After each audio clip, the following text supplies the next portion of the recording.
Thank you all for your attendance and for your patience.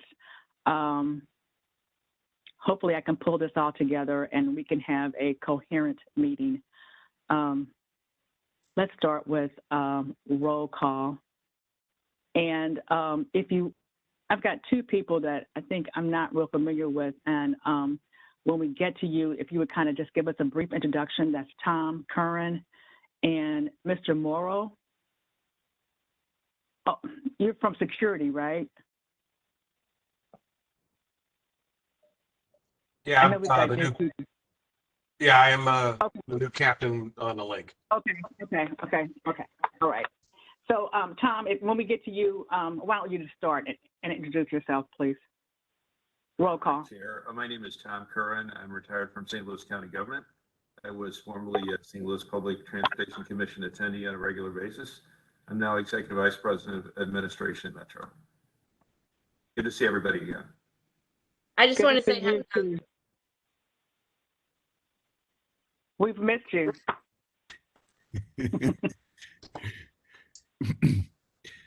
I'll take it from there. Of course, this is Talby Roach. I'm the president and CEO of Bi-State Development, and Chuck Stewart happens to be out, so I asked another one of my EVPs to make an appearance, and that's Tom Curran, and that is a familiar face to all of you. So anyway, I'm here. Hope we get through just fine. And this is Linda Camp. I'm one of the Transportation Commission members. Kim Selachire with the commission. James Cotter with the commission. Kevin Scott, security with Bi-State. Paul Hample with Dr. Sam Page's staff. Chris Howard, liaison from the council, county council.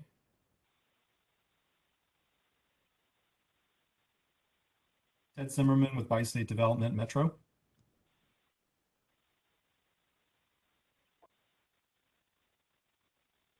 Tammy, I thought I saw you. Are you there?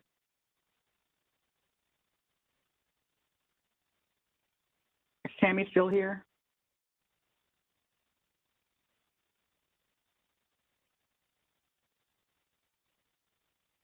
I'm here. I think, okay, thank you, Tammy. I'm sorry, Okay. I'm having difficulty. Well, we all are today, so join the club. And this is Deborah Carter of the commission. All right, we made it through that. Let's try something else. Paul or Chris, do you have any updates for us? I'll be happy to go first, Chris. Go ahead. Just a few items. Last week, County Executive Page delivered the first ever State of the County address at the University of Missouri St. Louis. Dr. Page reported to about 200 attendees that the county remained strong after enduring what we hope was the worst of the COVID-19 pandemic, and continues to grow into a county of prosperity, innovation, and inclusion. And in other significant recent news from the 9th floor, we completed a series of 6 town hall meetings where we sought input from residents from throughout the county on how they would like to see the remaining ARPA funds spent. The county received $193 million in ARPA funds in July. I can't believe it's been that long. And about $83.5 million remains unspent. We also expect that these findings will inform how we use the county's portion of the RAM settlement fund. I can tell you that those monies are still, how those monies are going to be divided between the county, the city, and the Regional Convention and Sports Complex Authority is still in the early stages. So that will take some time, but we've got some ARPA funds to spend, to still budget and spend. I also touched base today with Jay Nelson, who coordinates our boards and commissions, and he is still seeking appointments for this board from districts 2 and 3. If anyone knows anyone who might be interested in it, in serving on the commission, please let us know. That'll do for me from now. Let me know if you have any questions. Just 2 comments, Paul, and thank you. I guess I can mention to Mr. Nelson that I had submitted several names that came from the commission but that was last year. So, Linda, I know you had someone, so if you want to maybe resubmit that information to me. Hello? Hey, except Deborah, except he's actually resides at the same district that I'm in, which I did not realize at the time. Well, you know, I guess beggars can't be choicy right now. Okay.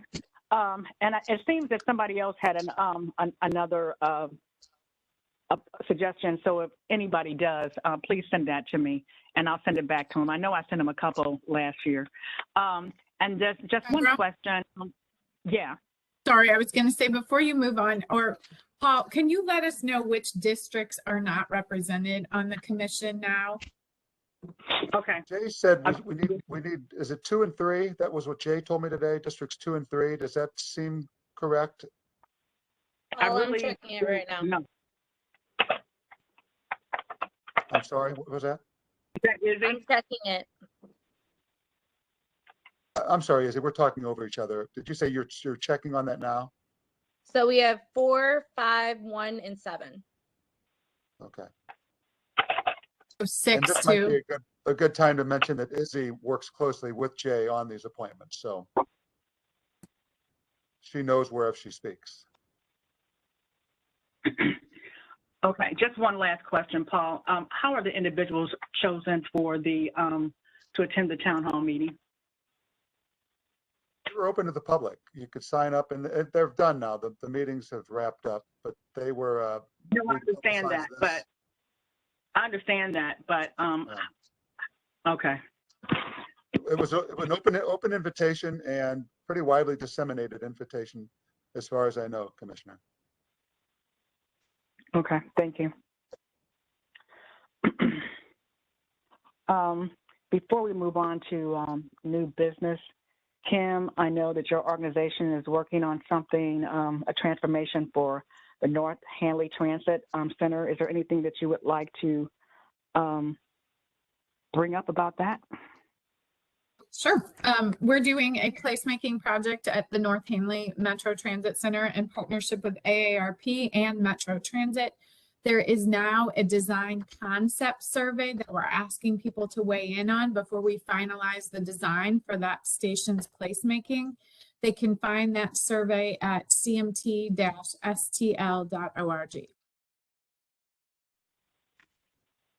Thanks, Kim. And I'm sorry, Chris, did you have something that you wanted to update us on? Me? Are you talking to me, Deborah? No, I think I skipped Chris, so I was going to go back to him with his updates. Yeah, so hello, everyone. My camera's off, not because I'm hiding from you, but I get static internet interruption, so it's just be less likely to have the stuttering if I'm just on the voice. So yeah, so the council has been apprised of the budget request from Bi-State, and I've sent that basic information to them. I don't know if they'll have a hearing or not. I expect so. I have also extended the invitation that they can reach out directly to Talby and his team to have those conversations as well. In terms of the ARPA related conversation, I would just add that the council is holding all of any appropriation bill that's going to spend ARPA until the results of the survey are made public, which should be on the 19th in the afternoon. There'll be a public hearing. So if you want to know what the results of those, what the surveys, we had a very good response, by the way. Over 3,000 people responded to the survey, which is a pretty good, significant sampling of the county from all the districts. I will tell you that I was kind of not surprised, but it was interesting that in each of the districts, so that it was overall and by district, using ARPA money for government services took dead last in terms of the people's interest. So we'll see what happens on the 19th. There'll probably be a follow-up meeting with the council. We'll start discussing about the 19th will be about the results of the survey. after that, they may do another meeting to discuss what to do about it. But I just want to let y'all know that. If there's anything I can do to be helpful, by all means, reach out. I'll be on here for a little while. I do have a 4:30, so I won't be able to stay on for the whole call. I apologize. I guess that's it for now, unless y'all have questions of me. Thanks, Chris. Do you know when the council's hearing is scheduled to review Bi-State's request? We haven't scheduled. There's not a schedule yet, and I think Talby's still talking to individual council members. Go ahead, Talby. Yeah, I can jump in here. So, so normally what we do, Chair, is we're sure to get through this committee, and we also do the presentation to the county executive's office, which is actually on Tuesday. But of course, we've been sending documents out so that everybody had opportunity to take a look at them. I happened to, of course, see several council members at the State of the County address and just normal hello. I will be calling each and every one of them to offer them a one-on-one presentation. We always loop Chris Grunhoward in on that so that he's aware of what's going on. And we just kind of move through the process that way. But we'd like to be sure that we get through the pivot points. And obviously this council is one of those, as it is definitely necessary legislatively for you guys to approve the resolution first. That's the technical movement of our budget request. So that's it. Okay. Toby, just as an Oh, I'm sorry. I will add, just to make Talby a little happier, I did again iterate my requirement to the council that whatever the council decides for their budget, that we get it passed no later than the last Tuesday in June. That's my goal. We share that goal. Thanks, Chris. Toby, just as an FYI, I'm not sure if you're aware, but the commission received their documentation today. So I talked with Tammy about this, and while she is going to make her presentation, the commission is not going to vote on this until next month, until we've had time to review the documents that we received. Oh, okay. Okay. I just want to apologize. I did get the resolution and the motion out to you late. I'm sorry, I can't even talk today. And I did the presentation that I presented last month. Was just that was the presentation that I normally would do, and I'm happy to answer any questions on that. I kind of try to reach out to individuals that weren't here in the meeting last month, just in case they had questions specifically about the budget, and I'm happy to answer any other ones that you guys might have today.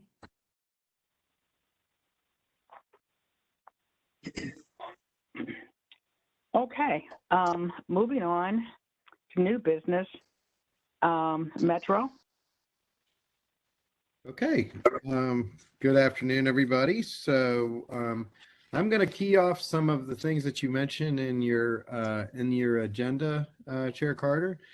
In particular, I see you left a picture of the trolley. So just to let everybody know where that is, my board has only authorized me to look at managing the trolley as a third party, non-financially binding management agreement that is scheduled to avoid default. I know the county council, for instance, approved a resolution restricting that no more county funds would go to that trolley operation, and that's no problem. We certainly have no problem with that because basically we're just being asked to, on a managerial basis. Just to let you know where that process is, we are going to be sitting down and meeting with FTA on May the 2nd and 3rd, and we'll be submitting a very reduced operating plan. This is the plan. We are evaluating the equipment right now to be sure that it can operate. And the goal is to operate on a minimal basis, really just on the weekends for the initial 3 to 4 months, probably targeting an opening in August sometime. We're also assisting the Loop TDD, Transportation Development District, in an application for CMAQ funding through the local MPO. That will also be in a hearing in August, and that'll allow that operation to have a little bit of cushion financially, which it certainly does need. So we're just trying to run that asset on a minimal basis so that it is not losing money and that it is not is operating properly. And we do have that capability, and we're just doing it on that minimal basis. And of course, once I have all of that negotiated or with FTA when they are in town, we'll be sure to let the commission and the public know those details. Then obviously you have in front of you, well, we discussed it last meeting, the FY23 budget. We're very, very proud of that. I would note that we actually are moving down in operating expenses, which is an extraordinary feat given these times. We're trying to move and stay as efficient as possible, and we continue to do that. In moving to overall performance, you can see in your books, we are starting to recover. Roughly a 15% ridership recovery on Metrolink from FY21 to 22. More modest in Missouri bus ridership to closer to really more like a 1.3% increase in overall combined of services. And actually, we're actually moving down a little bit in Colorado from FY22 to 21. That's not unusual, especially as we're trying to move more paratransit customers onto our long haul system because it's more efficient from an operating standpoint. So that's in general where those numbers are trending. I also want to point out in those performance numbers, there were some questions on VIA Metro year-to-date rides, and that is contained at the bottom of page 2 in the tab in your book of system performance. Just to talk a little bit about VIA, however, it's continued to see new rides and expanded service since we've had some modest reductions. VIA completed 5,800 rides in February and averaged 370 unique passengers in a week. We're also continuing the partnership with Lyft, and Lyft subsidized and Metro subsidized over 1,900 Lyft rides, over 200 unique riders. What that is that we're just trying to cushion the blow associated with our employment crisis, and we are still in an employment crisis. But just to speak a little bit about where that is, as you all know, we have a $2,000 bonus that is still out there for new operator employees, and that has been seeing some fruit. We have 202 new hires since the sign-on bonus began in 2021. We have already had 23 sign-on bonuses paid to date. In other words, they get their first installment. We don't give them all $2,000 their first week. Obviously, they need to stay with us for a little bit before, so they stick. And so we are starting to see really an overall upswing in employment. To drill into a little bit more data on the recruiting and training pipeline, we've received 130 applications, of which we have 37 candidates in process. And that's simply Metro bus operators. If we go to Colorado, we've had 57 applications received and 32 qualified candidates in process. So we have a good conduit that is building momentum. Although overall, yes, we're still down on our staffing levels. So the modest service adjustment that we did recently move in, that's really has to do with frequency, is just so that we get that stabilization of the system. And we feel that we're starting to achieve that. We do have the capability, for instance, with that reduction, if we see in our ridership that, for instance, a specific city county line, let's say the number 12 city limits, which actually goes primarily in the county. If we're seeing heavy loads on that, we might be able to insert a run, you know, in other words, where maybe there was a 30-minute gap of service. If during a midday peak, we needed to insert a run so that we covered that, we have that capability now with those reductions. So what that means is that we're providing to the public a more flexible transit environment that with the supplements from Via and Lyft, we're still able to deliver quality service. So I know there's a lot in there, both ridership trends and employment trends, but let me just pause for a minute if there's any specific issues that anyone wants addressed. Toby, I have a quick question, and I asked this of Tammy earlier, but I'm still not sure, I'm clear. I was looking at the budget materials earlier, and so you're talking about the uptick in ridership and that you have the ability to add more service if there is one line or another that needs additional service. But the budget from 2022 to 2023 reflects a decrease in anticipated passenger revenue to now down to 18 million. And so, and I let Tammy know this, but I'm just hoping that you can talk a little bit to that, because that's a little bit alarming to me that we continue to see a decrease in passenger revenue, even though you're seeing an uptick in ridership.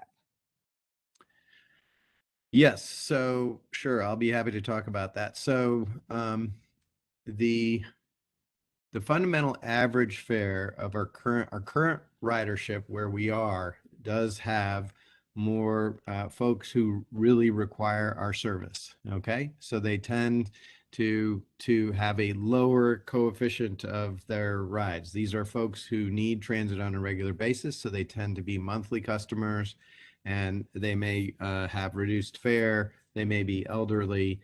For instance, there's less discretionary riders. Discretionary riders have a higher coefficient when it comes to their price per ride. So literally that ridership that we are now trying to regain is the more profitable piece of ridership. So we are being rather conservative in our estimates of fare revenue. That is definitely true. So let me ask this: where is fare revenue going to land this year? You guys hear me? Go ahead, Tammy. So right now in February, when I looked at it, and I'm just kind of annualizing where we're at, and it could end at 20 million, but we see a lot of fluctuations. So when we were doing the budget in November and December in the fall, we were coming in at about 18.5 million. And so we wanted to be conservative with the number on the revenue side. And partially the reason for that too is on the expense side, we were really pushing on the services. So on services, we reduced by 4 million, and you can see that in the budget. We also reduced on the salary line item about $3 million on workers' comp. So it's kind of a fluctuations between the two. So we're pushing on cost, and we wanted to be realistic of where the revenue was at the time. And so that's why we did what we did. That makes sense. I understand it. And I think it's great that you're looking at cutting costs, but I think that the story that it tells, that we continue to budget for a decline in passenger revenue, is not really the story that we want to tell if the goal here is to bring back those discretionary riders like you're talking about, Talby. I'd rather see it stay stagnant from 2022 to 2023 at 20 million, with the goal of hopefully getting to that versus continuing to see it decline. So this is a budget document. I know it is. I know it's a budget document. And, All right. but I mean, the goal here is to bring people back to the system, right? Yeah, it's So at least staying at the same level is saying we're gonna at least, our goal is to at least maintain where we're at and potentially grow. That's, and instead, it's a fair critique. It's totally fair critique. it's as an advocate, it's alarming to me, and as someone representing the 5th district, I'd rather, you know, see you guys push to get more riders and at least maintain the passenger revenue level that you're at. Yeah, That's all I'm saying. yeah, it's totally, the other side of us is I know. you know, I'm I trying to know. be respectful of the budget side. They're all public documents. I think in your messaging, you're 100% right. Let me just say that. But I also want to show the rigor on budget side, and we're being conservative. And some of those cost reductions, those are hard to make. I mean, some folks are, you know, I got a really tough CFO over there. I know she looks friendly, but No, we, and I think it's great that you guys are also focusing on the expense side and trying to bring those expenses down, especially in light of the environment that we're in. I think that's great. And I understand your attempt to the realism here, but again, there is some goal here behind this that we're at least trying to maintain the ridership that we have, right? And stop the bleeding and move upwards. And so that number just stuck out as really alarming, that we're continuing to see passenger revenue decline, and we're budgeting for more decline. well, the other issue also is that we just saw a larger reduced fare coefficient in there, and I think that was fair. And I guess maybe part of it is that we were feeling that we're trying to seek a bottom, okay, and that one of the more important trends was that we were creating a financial trend that meant that this transit system could survive long enough through recovery. Recovery that we're talking about is not going to happen in just one fiscal year. It just is not. And so I'm trying to create a trend and, for instance, use our federal money wisely over a longer period of time. Also being cognizant that the city and its movements and the greater metropolitan area and its movements are going to be definitely different in 2023 than we had envisioned in 2018. And it would be accurate to say that we don't exactly know what those are. Okay, just to be very fair, we've seen a lot of shifts from work from home and so on. And I think one of the mistakes would be for us not to be flexible. So maybe we are covering our bets a little bit. I think it's a very fair critique, but I would really like to be tough on budget. That's just what I'd prefer, just with our budget document. And our budget document is a little different than when we're trying to rebuild ridership. So I know that's a lot there, and maybe we just disagree a little bit, Kim. But We can agree to disagree, but I did want to voice that. I did want to voice my concern. I think Tolly kind of said it too, and what he was saying. I hear what you're saying, Kim. I think the other thing is like he was saying. So when we get questioned about how are we using federal stimulus funds, a lot of it is with passenger revenue too. And so we wanted to be realistic of where we thought that number could possibly end. But it may not. And I do hear your point. I think it's better from your side. I definitely get it, being optimistic, because we do want to get that ridership back up.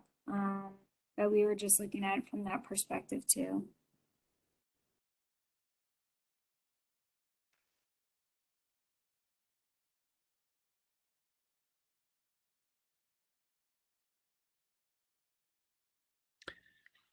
okay, I will say that our ridership compared to some other parts of the country is doing a little bit better.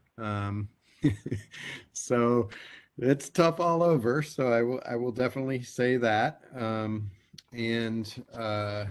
So I hope you all, and I really do appreciate any kind of, look, these are also very good quality jobs. So really would appreciate everybody putting the word out on our operator positions. We're going to continue to have job fairs. We had a job fair hiring event at the Urban League on April 15th, and a job news fair on 3/31, and another job fair in East St. Louis in the township. So we're continuing to get out there and so on. If the county has any suggestions for us to do that, we are working towards hopefully getting some funding through the state of Missouri to try to work some programs through the community college system where maybe we would get some funding to train folks on a CDL basis. I think it's a really great conduit, a good way for us to try to get some money out of Missouri. I have double fingers crossed on that one. But we've been partnering very strongly with our rural operator friends, and actually through Kansas City. And we're starting to gain a little bit of momentum there, mostly through the Missouri Public Transit Association. So that's been really great. And we're starting to see that. Let's see. Tammy, do you want to go over any specific finances, please? Sure. So in February. Before you move on to that, I didn't see this on the agenda, but did you come up with a sort of a review or takeaway from the initiative last month to run just a single car on some Metrolink lines? Was it successful? Can we do more of it? What's the takeaway? So the takeaway is it depends on who you ask. So I am getting and I know that sounds like a flip comment, but I know from a security standpoint, and I'd welcome Captain Morrow or Kevin Scott to comment on it. They loved the control aspect of that. Okay. Just only having one car, and it could prevent any folks from kind of hopping on cars and not being covered by security. It's definitely a huge improvement in control of the environment. So I got a lot of very, very positive discussions from folks like that. A lot of regular riders who really were not happy, and that's not unusual. People don't like change, and they felt that we were trying to force too many crowds into a single car. And during the pandemic, I think it was a fair critique saying, hey, we're still not out of this, and here you are shoving us in one car. So we did have kind of a mixed bag. I've asked the team to kind of do an after action and take a look at it. And I think the good part is that we probably will still look at doing a single car on very late night service where we have lower ridership anyway, and it's a more sensitive security protocol, and it's just part of forcing us as an agency to be more flexible. And now part of this is we do have to negotiate within our labor contract to try to be flexible enough where we can allow operators to actually decouple cars. That would be very helpful from a labor standpoint so that we could have a more flexible system. So I would say that it's a mixed result, Paul, right now. But it's hard to gauge the Twitter and social media, but they were fairly negative. I'm sure that's shocking.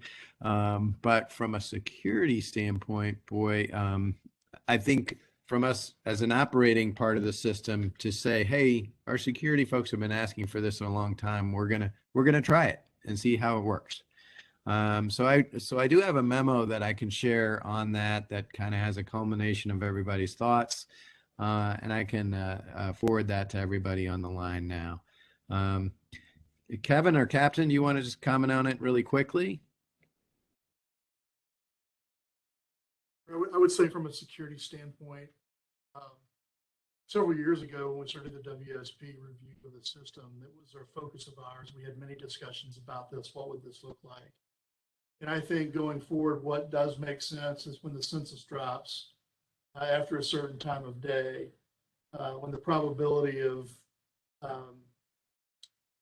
poor conduct behavior increases, I think it does make sense to take a look at that concept or as a permanent solution late at night. Certainly, the deployment of security, our fluidity and visibility on the system, that's greatly enhanced by using a one-car approach. So there are certain things that have to be weighed here from a security standpoint, though. We would urge that, certainly as we move forward after a certain time of day, again, when that census drops, when the data tells us that it's beneficial, I would say that we take a look at that and seriously consider it. Toby, not to belabor the point. Thanks, Kevin. Toby, not to belabor the point, but was there any immediate evidence that this saves money? No. It's not a huge money saver. I will say that it can on the wear and tear of equipment, obviously there would be some long-term savings there. We do modest savings there, but not anything, Paul, to really write home about. So no. Great. Hey, thanks, Toby. Mm-hmm. Thanks, Toby. But before we go on to Tammy, did you want to say anything about the Delmar development? Oh, sure. So we are looking at a fundamental redesign of the Delmar station, and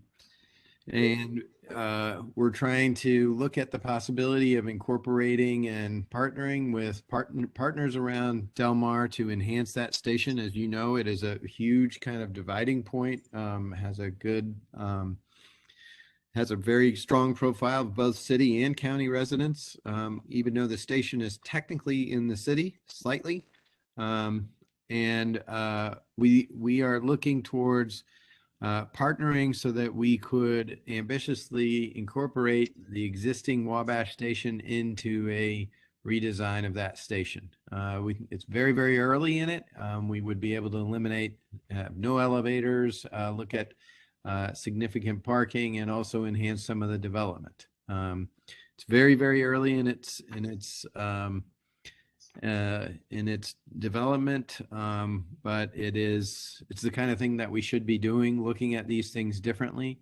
Part of this is we're trying to piggyback on the success of, for instance, all the development around De Bolivar, where there's been really significant development, which is hopefully going to be finished here in the fall of this year, where we'll have a lot of new apartment buildings all around that station.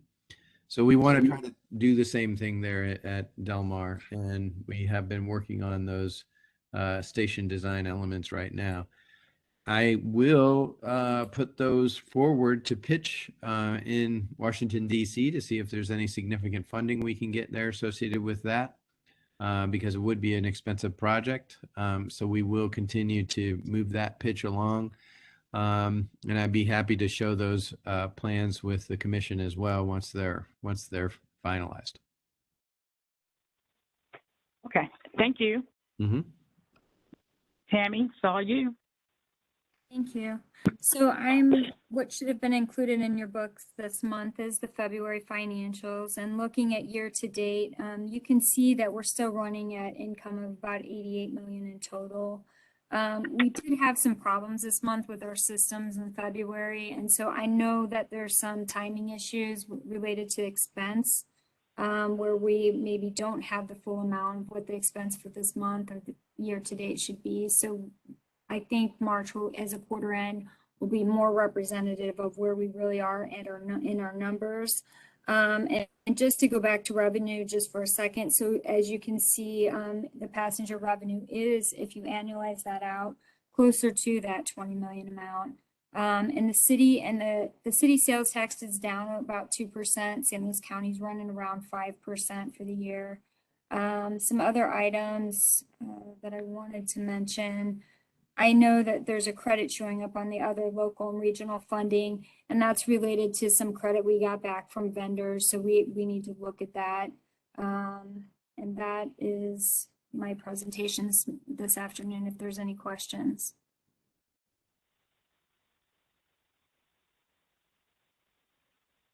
Thank you.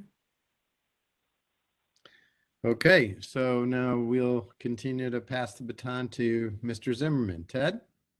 Yeah, good afternoon.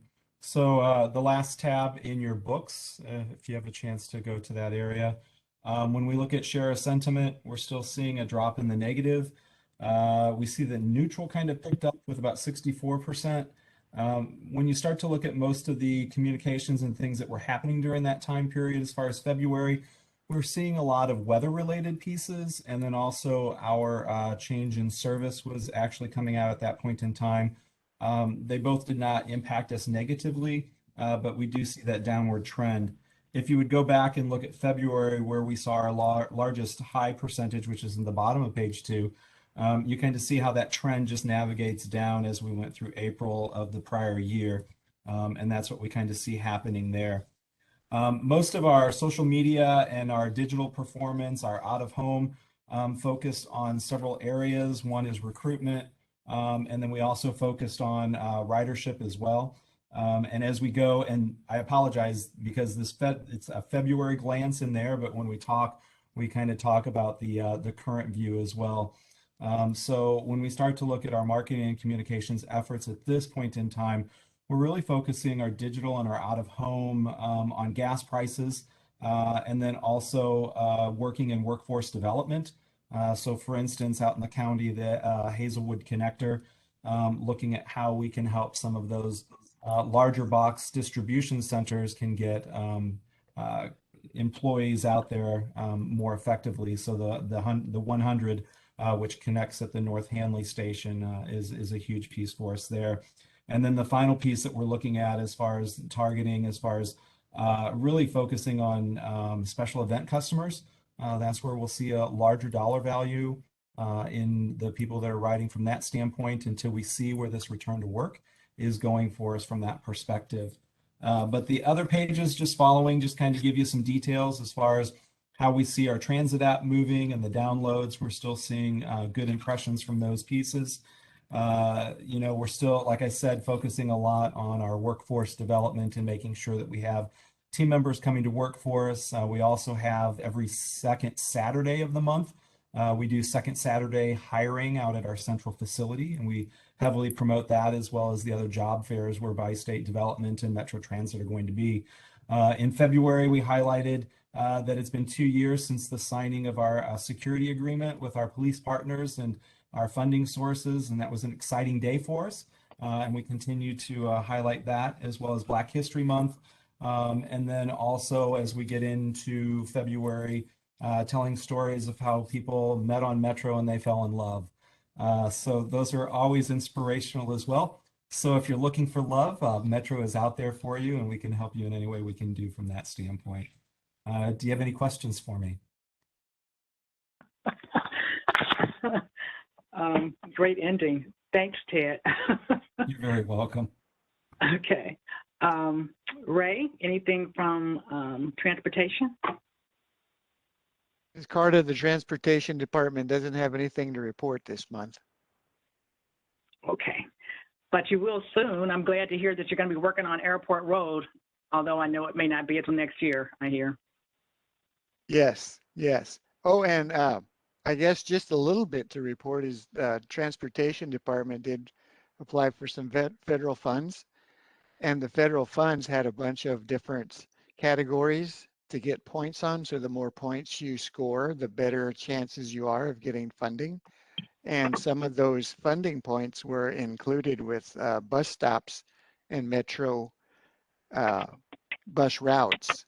So we did get some points for those. And anyway, I just wanted to throw that in as a little something there.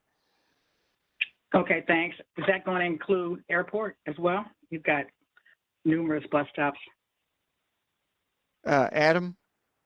Well, I think we have a project under design for Airport Road. It's a resurfacing project, and that would include the concrete bus pads, the ADA landing pads at any bus stop. So we have ongoing coordination on those types of projects. So usually we check in with our friends over at Metro during the application process, so that we've included in the budget that we're going to have those stops, and then, you know, that goes into the application. Generally, there's a point during the design process where one of the comments that we get back from MoDOT is that to coordinate, so we usually double check at that point. And then usually it comes up again at some point during construction just to verify the locations, because there's usually about a 4-year lag between the time that we apply for the funds and the time we're actually out building something. An airport, I think, is probably getting closer to 5 years. You know, there was some back and forth and some swapping in and out of some projects there. But you know, we'll coordinate a couple times over the course of the project just to make sure that we're putting these landing pads at appropriate places when the project actually gets built. If that's the section of airport that you're talking about, I know recently there's been a lot of hubbub about more of the chambers portion of that corridor. And, you know, I think we are looking at some options through there at this point.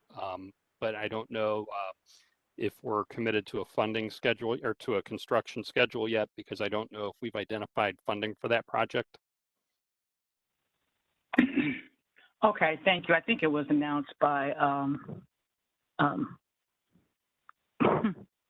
Mr. Page that that the project was going to begin next year. So I don't know. Well, then I hope he's talking about the airport project, because I have to admit I did not actually watch the State of the County report yet, so I don't know what he said, and I hope he hasn't committed us to anything that we can't do. Well, I don't know. It wasn't his. It was in his report. So yeah, I think we do have an airport project coming up, and actually, let me check and see if I can find out when that is. Well, you can move on, and I'll let you know what I find out here. It's going to take me a minute to get that information. okay. All right. Thanks. Okay. Pete or Kevin, security. Go ahead, Kevin, sir. I'll just give you a brief update on the Chestnut program. As I mentioned last meeting, we've got teams of two teams of two.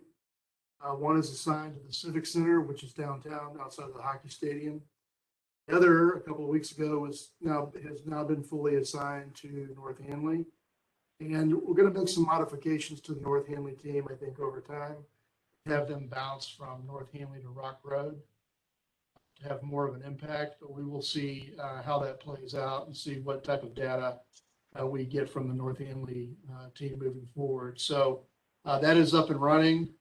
It seems to be going very well. And we're going to continue to put together a clear data structure so that we can tell the story from a quantitative and a qualitative perspective. So we're looking forward to seeing how that plays out. I don't have anything else, Pete. I will give it to you if you'd like to step in. Yes, sir. Going back to some of the comments that were made about the single car, double car, I think everybody should know that the way that I view things is that, and certainly, you know, Kevin can speak to this with his law enforcement experience, but, you know, for us, you know, we're going to adjust accordingly, whether it's the officers or it's the security personnel that work for him. We're going to adjust accordingly. Time of day for us means everything, okay, in our line of work. And certainly what we call hotspots, you know, that's just basically where things are happening. So, you know, if you have to, you know, stick with the two cars during the day, you know, we'll just adjust accordingly. Okay.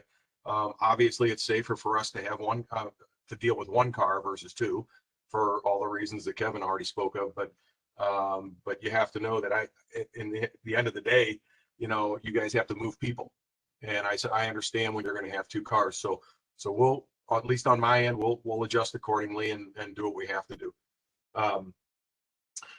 So I did see on here something about quarter number 4 numbers last quarter, fourth quarter of 21, and I think we covered that last meeting.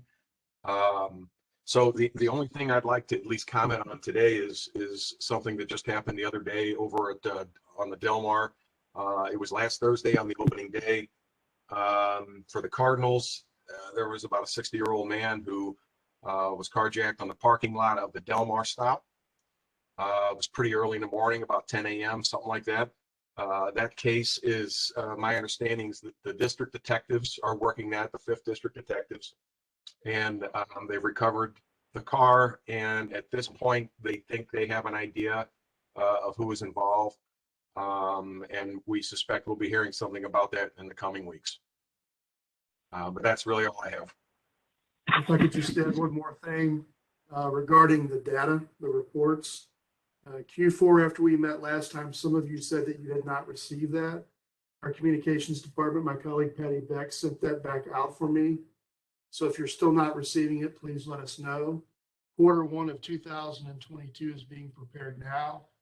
We'll be releasing that sometime over the next week or two. We're waiting for final ridership numbers to come in. Okay, thanks, Kevin. We did not receive that, and I guess that's why I put it back on there again this month, because we're not receiving any incident reports per station like we used to. So are we only just going to be getting quarterly reports now?